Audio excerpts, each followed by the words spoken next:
And I'm back. And I came up with the most absurd conspiracy while I was gone. So the chain of thought was, wow, 2 episodes in a row on a cliffhanger.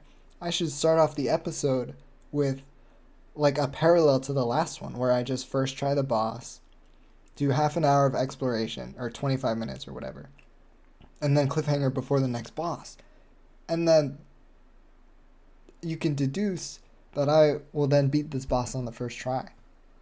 And then the conspiracy was, oh, what if they think I just start here, try the boss, if I fail, just restart the episode. Yeah, so food for thought, I guess.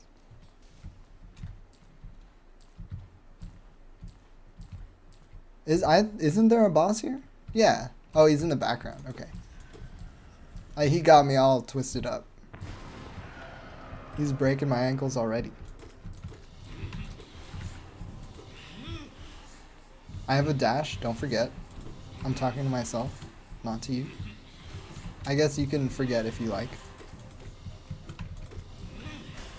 Ah, okay. He's got waves. Good to know.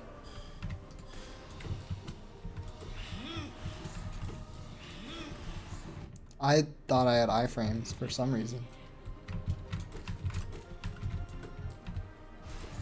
Ah, oh my lord.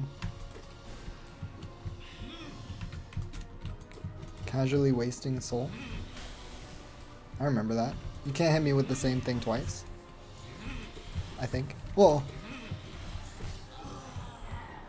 It's so high up. Yeah, just jump into it. I got nervous. Aborted the spell.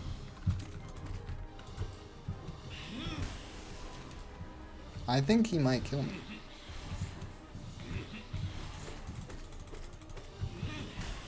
Maybe. We'll see. It's going alright. Oh! Wow. I think I'll be okay. Wow! Okay, we're good. I thought he juked me. For a brief moment.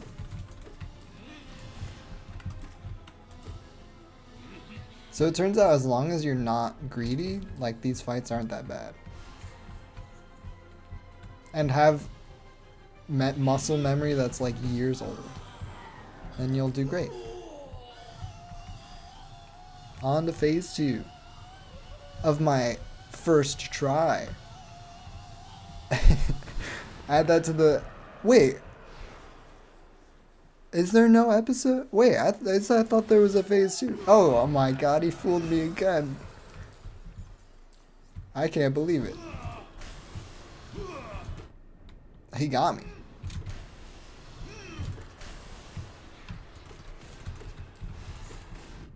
I honestly thought he was completely AFK in this mode.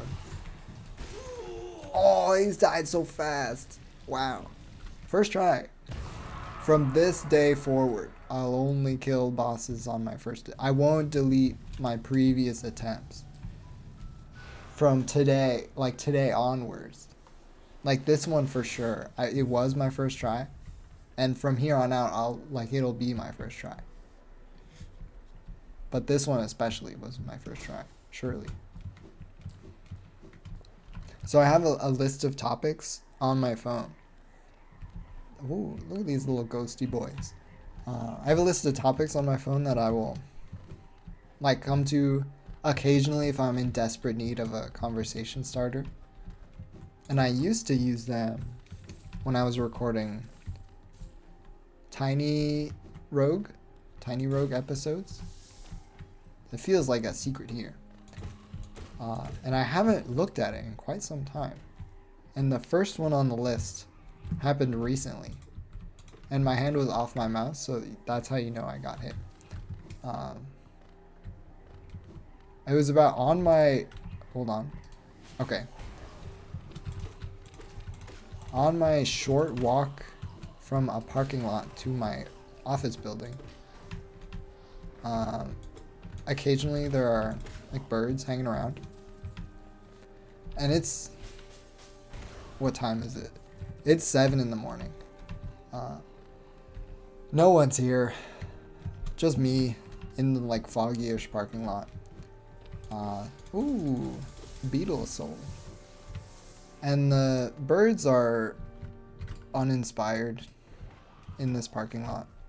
Nothing really cool. Oh, what the heck? Yet another locked door.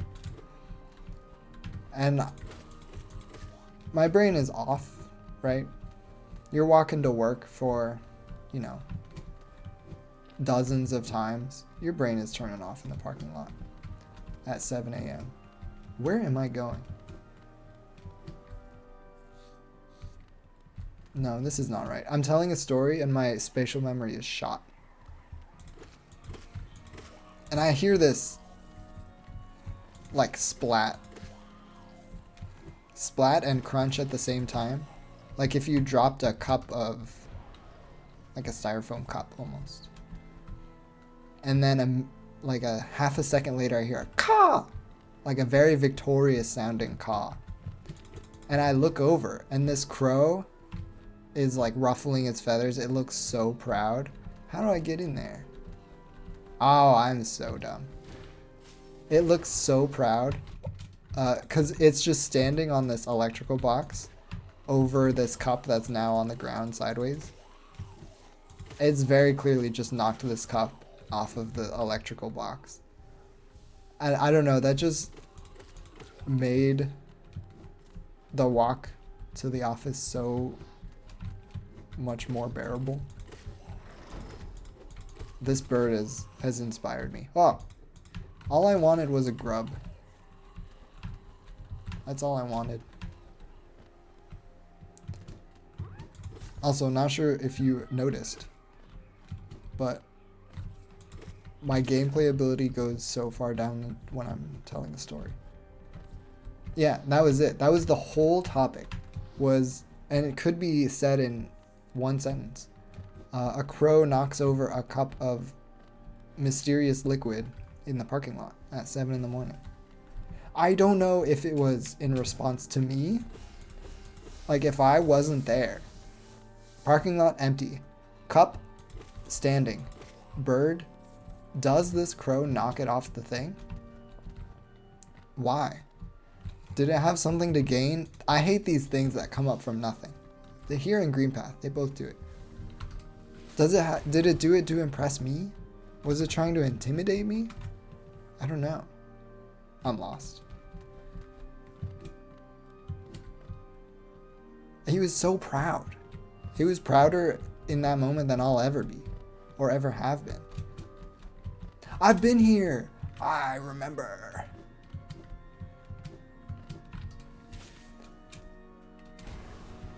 This is Soul Sanctum. I remember these. I remember you. What I don't remember is what comes next. So I can go to Peak now that I've dive. I think I can also technically get Dreamnail, or maybe that comes after Peak. Nope.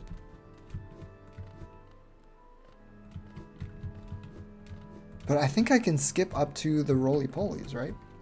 Ah! Oh. Dude, elevators. Just let me fall. Let me fall. Don't make me take the elevator. So yeah, it was a fun topic. I would love to be able to look inside of a bird's brain in that moment. Just to know. Did I inspire the bird? Was it doing it for fun and I just happened to be there? I don't know. So we are at the mid bench. I want to go down to city. Because there's a skip I remember how to do. Like I actually remember. And I think it's not terrible.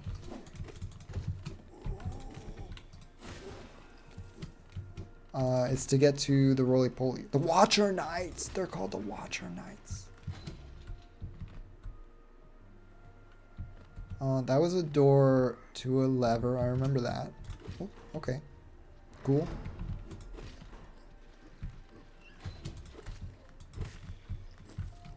There's a guy that buys things, right? Lem? He's nearby. Do I care about him right now? I think I could get Lantern, probably. Is this him? Is this? Oh, this is totally him. Hello. I have come here to sell. Oh, you don't let me sell everything? Isn't there a... Is that a mod? No. Oh, it totally is. No, I have to sell it all by hand. Oh, well, let's check the next item on the list. Oh, okay. Another work story. So, a couple months ago, I shouldn't be selling all these. No, no, I'm just mindless. But a couple months ago, no, keep it, because I'll die. Everybody was getting sick in the office. This must have been in like January, myself included. And when I got back, because like a reasonable person, I stayed home when I was contagious and coughing, and fortunate enough to stay home. Anyway, and I come back to work, and I get there really early, and nobody's there, which, surprise, that's why I get there really early. And maybe this must be like 3 or 4 hours into the day. Someone sits next to me. We don't have assigned desks, because that would be crazy. No, we have like free floating unassigned desks, because technically there's more people than chairs. So the person sits next to me. That's fine. It's not like they're particularly close to me. But I notice, like, every couple minutes they'll like cough. And it's like, okay, yeah, this person's sick. I've just recovered. Maybe they had something that I had, or something similar. I'll probably be okay. I don't know, it seemed so loud to me when they were coughing. And I didn't want to be the weirdo that like looks at you after you cough, because I'm not inclined to apply that much social pressure to someone to stay home when they're sick. But I don't know, it just seemed so loud. And they seemed like so emotive when they were coughing. And this was out of the corner of my eye, right? My peripherals, if you will. So outside of just widening my eyes whenever they cough to try and see more, I couldn't take it anymore. Like, I glanced over when they were coughing, and I noticed they leaned back in their chair. So the way our desks are set up is that there's like a pretty wide standing desk, and it's got little side blinders on it, so you have like a moderate semblance of privacy. Sure, I paid for it, might as well use it. Not going in there yet, but so there's like side blinders that reach out to like the edge of the desk. Cutscene? No thank you. So if you lean back, like, actually you don't even have to lean back, you can just look left and you'll see the person to your left. But like your screen is a little bit obscured, and by a little bit I really mean a little bit. I can't go in here? Okay. So I need Crystal Peak then. Yeah. So yeah, you can just look left and see the person, which is fine. Wait, I can't do the skip, right? Because I need to go to the right. Oh, do I? Let's get C dash. I want C dash. I should have the stuff to get there. I think all I need is dive and dash, surely. Okay, we'll go up to the stag. Yeah, so the blinders don't really cover much. But I suppose if you're coughing, like, your germs that you're emitting will be contained in your little cubicle, baby cubicle. which is great for me, I guess. But this person leaned all the way back in their chair to cough every time they coughed. So they would like expose. I was like, my jaw dropped. Because it's not like they're protecting their computer monitor or something. Because they're still looking directly at it and coughing. I could not fathom why they would do that. Why they would like lean back in their chair to cough. Maybe for comfort? I don't know. That seems like a little bit of a stretch though. Because usually it's like instinctive to curl up a little bit when you cough. I don't know. Maybe it's just me.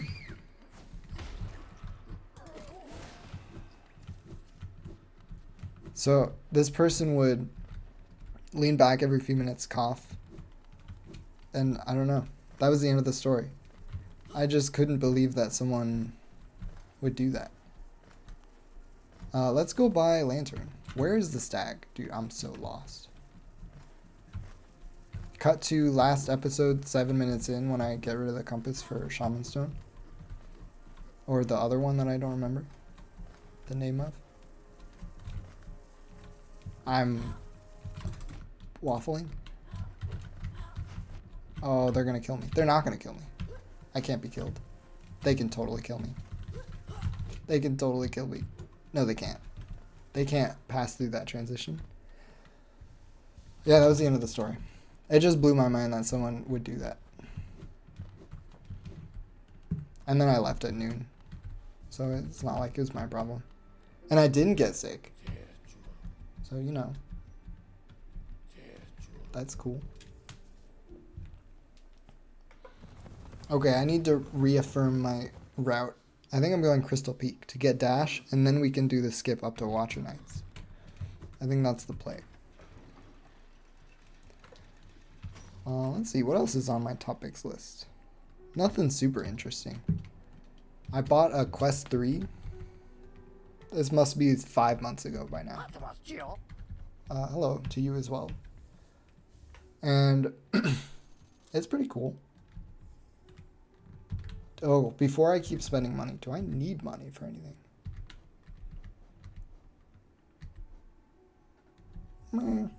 Meh. Mask is worth it. And the Quest is pretty cool. I don't know. It's a VR headset. It's the first one I've owned. Oh, maybe I can get a Charm Notch from Salubra. Yeah, let's go there next.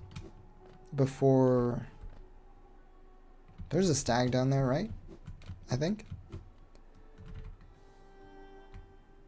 Never had a VR headset before. It's pretty impressive. Queen Station. Yes. I don't use it for much, to be honest. There's a couple games. This is not where I want to be. Is there not a... Am I dumb? Was that where I wanted to be? This is not where I want to be. This is like firmly in Green Path. I haven't played that many games on it. I play like a open source Beat Saber alternative called... I think it's called Moonrider on the app. But I think it's actually called like Beat Saber maybe. This is not where I want to be. Is there not a stag, right? Did I not unlock it? No. Okay, well, we can do that then.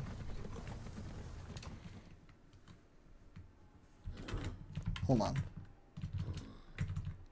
Show me the map? Okay. This doesn't show stags. Okay, I should...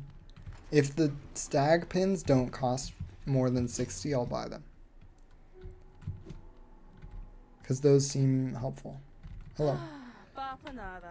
Oh, you sell maps? Oh, those seem important. I didn't know that happened. I always got them on my first run through. I know I said I wouldn't spend down to 500, but I changed my mind. Because we can see grubs too. Alright, we got a plan. Get grubs. Unlock the stag. Hopefully make enough money between then and now to buy a charm notch. Maybe. Yeah, so mostly been playing the Beat Saber thing. It's fun. There's maps online that are fun to play. I will say, the one game I tried and could not continue was Half-Life Alyx. Oh, you're done? Okay. That's like the game that is one of the few, I don't want to say real VR games, but like, it's one of the few like well-liked AAA VR games. I don't remember the word for it because I'm recording and my vocabulary just like, well, I lost the word for it, which I guess is telling. But I did not know it was a horror game. I thought it was, I didn't know what I thought actually. I knew pretty much nothing about it. But I didn't realize it was a horror game until I was like 2 hours in. I was like playing, wait, can I get something up here? No, there's nothing. I was playing it, and the first 15 minutes are really cool because you get to interact with this world, and the physics are really cool, and you can grab things and break bottles and stuff. As someone who's never played a VR game before, that was like, oh wow, this is what gaming is like. It's so cool. And then maybe half hour in, it's like, you know, this is a little creepy. It's like a little creepy ambiance they've got here. No. You're taking more of my money? Wait, this is Crystal Peak? I thought the other one was. What is this? Hold on, I'll explore that in a second. And so half an hour in, I was like, okay, this is a little creepy ambiance. I didn't realize it, but the music was a little spooky. Wait, what? You can get in here without dive? Am I dumb? Why do they... I'm lost. Surely there's something I'm missing. Let's get the stag first.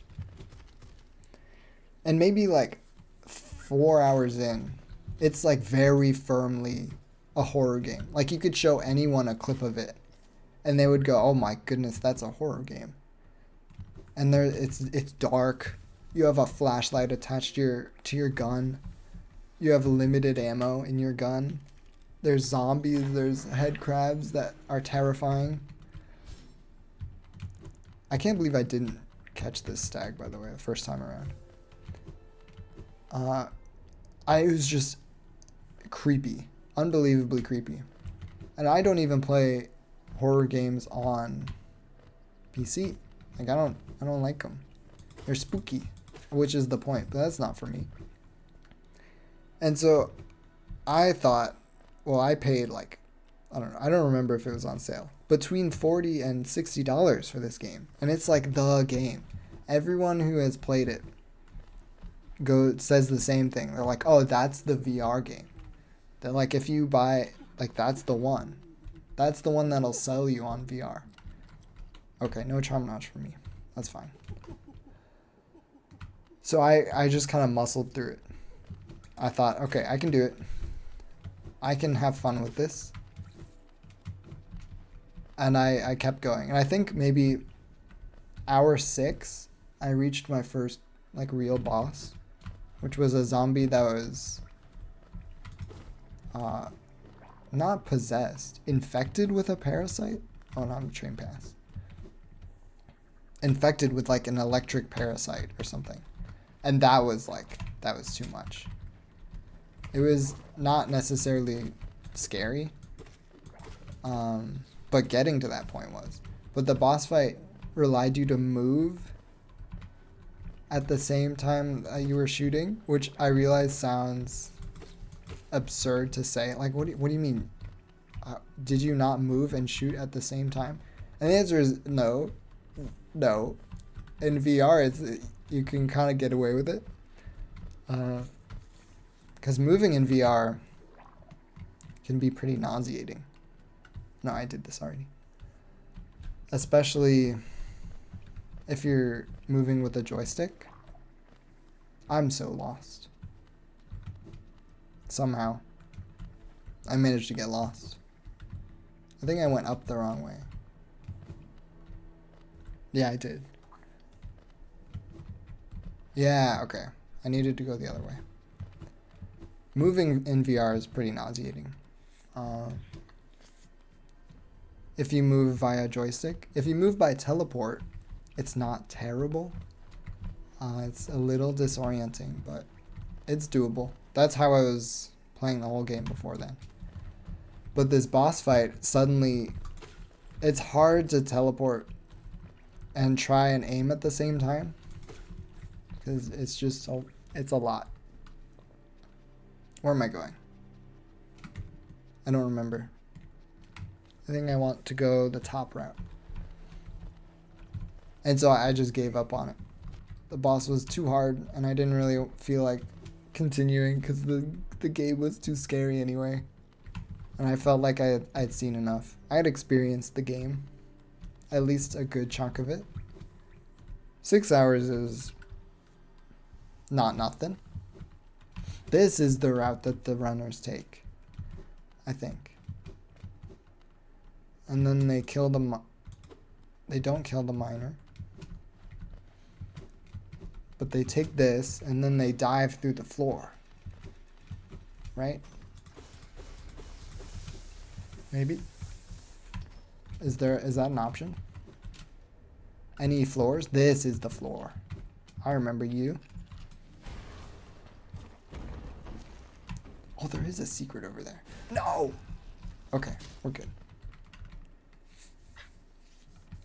So that was my experience with like a VR game. Oh, and what I was going to talk about while I was talking about that. Oh, it goes to the same spot. It goes to the same spot. Maybe if you don't have lantern, that room is awful. I don't know. But I was able to play Half-Life Alyx wirelessly. Like completely wirelessly. Which was very impressive. Because for the past, I don't know how long, PC VR is like, oh yeah, it's pretty cool, but you need like a beefy computer, and you end up wired to it anyway. So moving is like kind of annoying, but it was pretty good. It lets you play essentially forward, render it on the computer. But your computer uses like the Wi-Fi network to just send the visual straight to the headset. It worked pretty well. There was a little bit of latency and some stuttering on occasion. What? Oh, okay, we're good. But overall, it was pretty impressive. You only get maybe an hour or so of playtime before battery constraints start to arise. But honestly, an hour in VR is kind of a lot. Like, even if I wasn't constrained by the battery, it's still like kind of a lot of stimulus. Was there a bench in here? Is that what the sign said?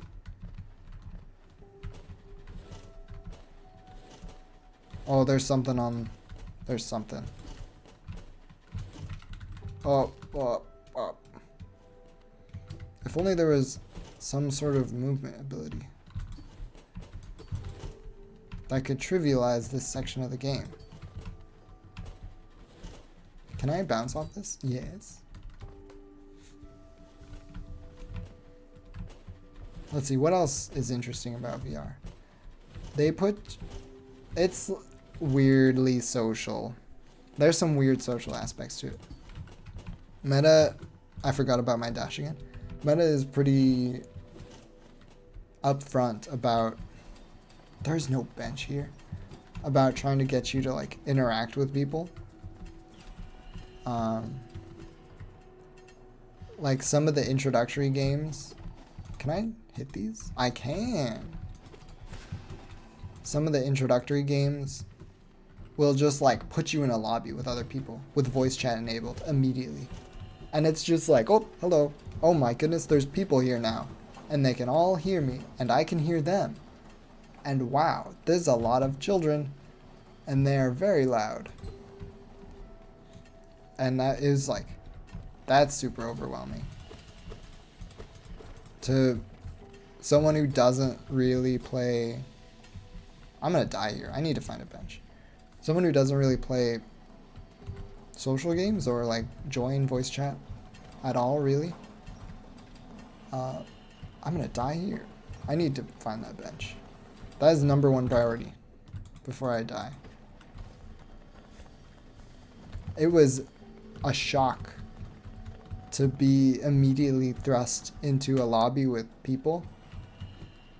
And I was gonna say normal people, but like kids are still people, I suppose. But they are loud. And they are very eager to interact with people in VR.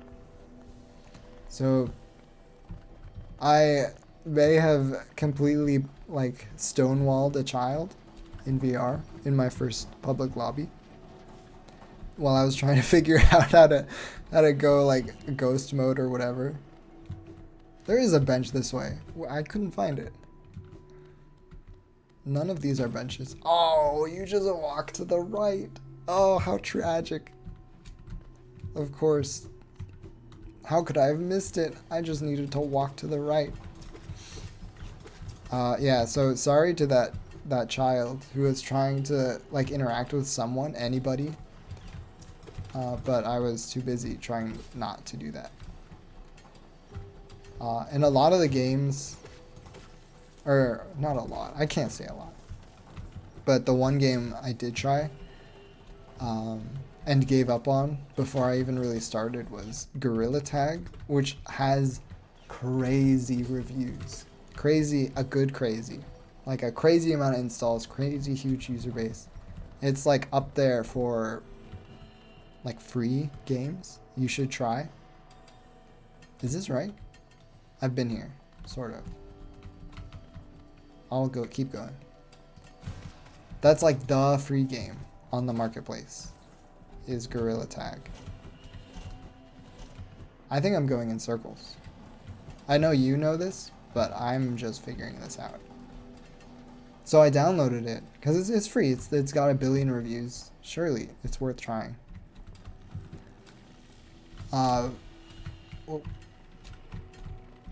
And what I discovered is that, you know, true to its name, you are a gorilla, and the game is tag. So you're, I don't know why I thought I could play this alone, but you start in a lobby of people. Ooh, fun. You start in a lobby of people, but you don't know that. It puts you up in like a tutorial section. And then once you figure out how to like move your arms, this is so much. My brain cannot take this like I'm CPU bottlenecked right now. I can't tell the story and interpret what I'm looking at, so I'll tell the story first. And then I'll probably cut this to the next episode. Second cliffhanger. Third cliffhanger in a row. Although this isn't really a cliffhanger. So you're in this like cave-ish, and the way you move in Gorilla Tag is you use your arms to like flail and grab the environment. There's no walking, there's no teleporting, as far as I could tell. So you're in this cave, and it takes maybe about 5 minutes to get out of, for me. For a normal person, it probably takes like 2 minutes. And I get up to the edge of the cave. I will admit, it was a very immersive experience to get up to the edge of this cave and hear voices coming out of like the pit below you. And my heart sank, right? Because I'm realizing that, all right, this is tag. You need other people to play tag. Of course, there's going to be other people in the game.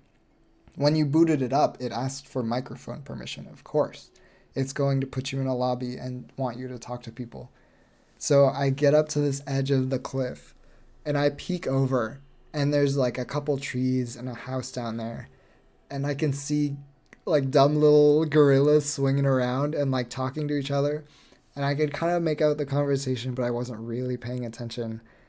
And I was just like torn.